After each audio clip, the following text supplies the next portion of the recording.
Hello everyone, it's Helen here and thank you for joining me today. Now today we're going to be making these lovely Tiffany boxes. Well, we're going to be making this small one here, and I'll be showing you how to tie this perfect ribbon as well, and how to keep the ribbon flat on the bottom there. So we're going to be making the small one today, which fits the Ferrero shape, absolutely perfect for a wedding.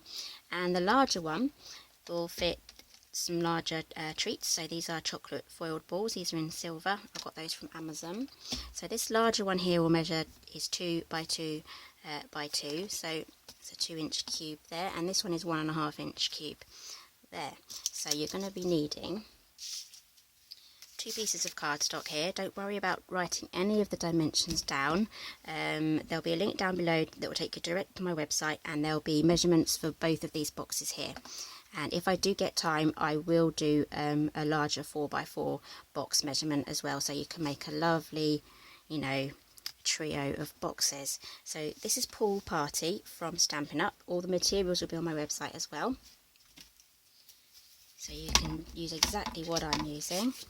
Okay, so before we score, I need to trim, because this measures 4.5 by 4.5, this measures 3 by 3. And in order for the lid to fit snugly onto our base, we need to trim 1/16 of an inch off. So as this measures 4.5, we're just going to take this down to the next tiny little notch there. And if your trimmer doesn't do 1/16 of an inch, this is exactly how much you need to trim off. So I've trimmed it off that side, then we turn it once, and then we trim off another 1/16 of an inch. So that will give enough space for the lid to fit snugly on our box. So that is a general box making rule. So you can either make your lid 1/16 of an inch larger, or you can make your base 1/16 smaller. Okay, so I'm using my Martha Stewart mini scoreboard here, and we're going to score at 1.5 on all 4 sides.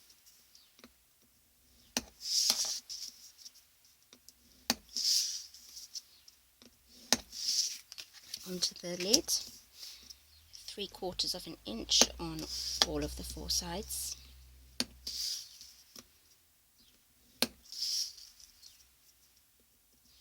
Okay, so that's all of our scoring done. You need a bone folder for this. This will give you the perfect creases.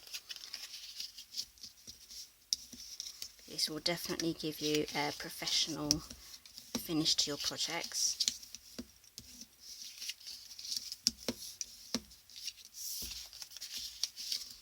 So just creasing all of our score lines that we've just made. So if you have loads of these boxes, I would do all of your cutting at the same time for all of your boxes, and then do all your scoring, and then all your folding, do it all in batches, and then it will really speed by.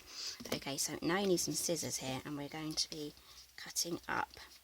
So as you can see, there's a score line here. We're going to be cutting to the left hand side, so this will be our side.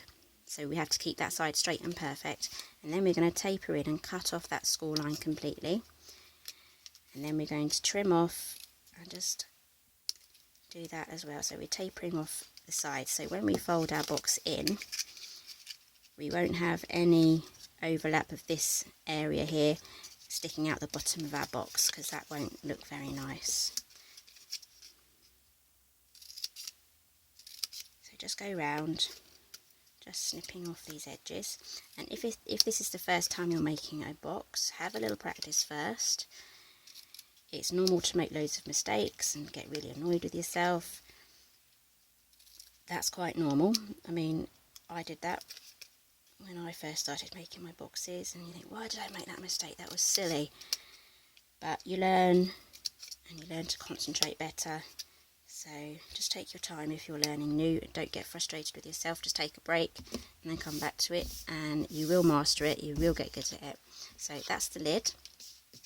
Okay, so we're going to treat this box slightly different. We need to do some extra trimming here. So we're going to do exactly the same. I'm going to cut off completely the score line. So the score line's on my flap. So we're going to cut that off there, just like with the lid. So when you have these dangling, just pull them downwards and then they won't tear the rest of your box. Okay, so because this is a complete a box complete all the sides are basically the same dimension, it's going to be hard to close your box. See, as you can see, we have this area here, it goes over the score line, so we're going to have to trim these so that we can get the flaps to fit inside the box. So just trim those off. There we go, and then we're going to work our way around. So cut off the score line.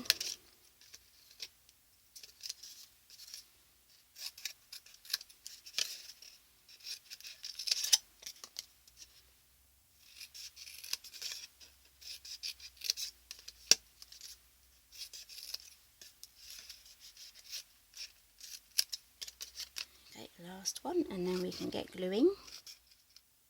Okay, so we're going to be moving on to getting our boxes stuck together now. So you have a choice here. You can use wet glue. I like Tombow. This dries really fast. It doesn't crinkle the cardstock or the paper, and it's really good. We just got to be really careful not to get it on your fingers, because then once it's on your fingers, it can go all over your project, and it's not that great when it does that. Or you could use Fast Fuse. Now this is by Stampin' Up. It's extra strong adhesive. It's not like your usual tape runner. I wouldn't use a normal tape runner on your 3D projects because they'll come apart, which is why I'd recommend a very strong glue like this one. But Fast Fuse is actually quite strong. It's perfect for holding your 3D projects together, and it's not as messy. Okay, so I'm going to use Fast Fuse for this one. So we're going to just put that near the score line, but not actually on the score line. Hopefully you can see that on all of the flaps. There is a technique to using this Fast Fuse. Don't press too hard. Hold it on the sides and then drag it across, and then to cut the actual adhesive tape, you kind of have to flick it to the side like that, but it's all gentle movements. Okay, so now you just need to flick that there. So using one of these will really speed up your project. So if you have 50 or 100 of these to make, or even more, then you're going to speed through your making process really fast. Okay, so that's the lid done. Absolutely perfect. And now we're going to do the same on the base. Try and keep close to the score line.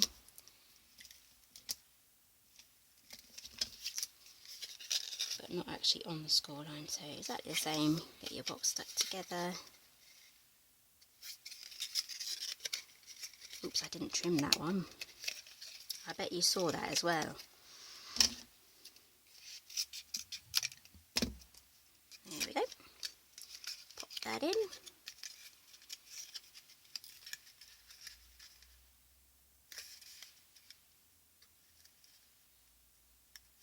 Okay, so there's our box done. Here's our lid. Moment of truth. Perfect fit. Okay, so now we're going to put our Ferrero Rocher inside, but to make it look a little bit extra lovely, I've cut up some squares here of white tissue paper. I'm just going to pop that in the bottom, just so that it has something nice to sit on. Pop that in. That will stop it rattling around as well. Okay, so on with the lid, and now on with our ribbon. You may have to practice this just to make sure that you can get it right. Okay, so I've just got some generic ivory ribbon here. I think the actual Tiffany ribbon is white, but I have this left over from my wedding. So the rule of thumb is to take your ribbon, and to measure the right amount that you'll need, you put your ribbon here, and from there to there. Okay, you need to do that 5 times, so watch carefully. If you get confused, just rewind the video. So I'm holding it just like that with the end here, and then this is the end now, so we move the end along. So that's 2, 3, 4 and 5. So that's 5 lengths on the 3 sides of the box. Don't worry if I've cut that jaggedy, but we're going to be trimming anyway. Okay, so now here's where you need to practice. You can do it, you can master it, you'll be able to do it after a few goes. Okay, so we start off here. Now I have a length here that I think I'm going to be needing for tying a bow. I need a little bit more, yeah. Okay, so what we do is we go round like this. So we have it overlapped like that. So the one in your left hand, you then turn it into a little right angle like that. So it looks like that. And then we go underneath, so there's no turning your box upside down. Okay, so now I have these two lengths here, so I kind of need to hold on to this end here while this end goes underneath. It's a little bit fiddly. It goes underneath there. Pull that out and pull it through. So now we have this there, so then we can turn it. So turn it one side to the left, so anti-clockwise. And then we have this bit here. So we're almost done, and on the bottom we have a completely flat ribbon. So now all we need to do is make 2 loops, just like that, and then this is a bit where you might need a bit of practice. So then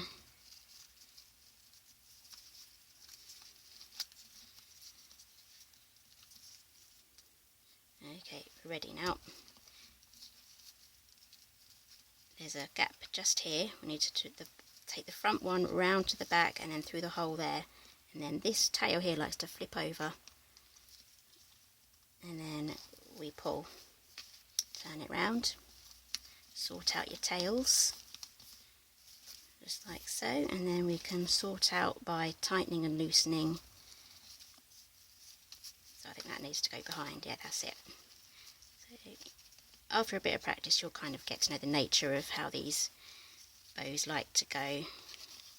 It's funny how each bow you tie likes to behave slightly differently. So what I'm doing now is I'm just pulling them and then tightening them again just to shape the bow how I want. Okay, so just poof that up a bit. So I kind of want that a bit straighter. Okay, so now we need to make our little tail bits here. So in order to do that you fold it in half. Just like that. So on the folded edge you start with your scissors and you take a snip just like that. It's good to use sharp scissors for this, so that makes your tail. And then do exactly the same on the other side, trying to keep it more or less at the same length. There we go, that's a bit shorter, that's okay. Okay, so that's today's project. If you make these, I wish you all the best. These are absolutely lovely and beautiful, and then once you actually master this, they will all look lovely and beautiful. So please visit my website, the link will be down below, all the measurements will be on there. Give me a thumbs up if you like this video, and if you have any other ideas and things you might need for weddings or wedding favours, do place me a comment down there, because I am looking for more ideas and inspiration, and I hope to see you again next time.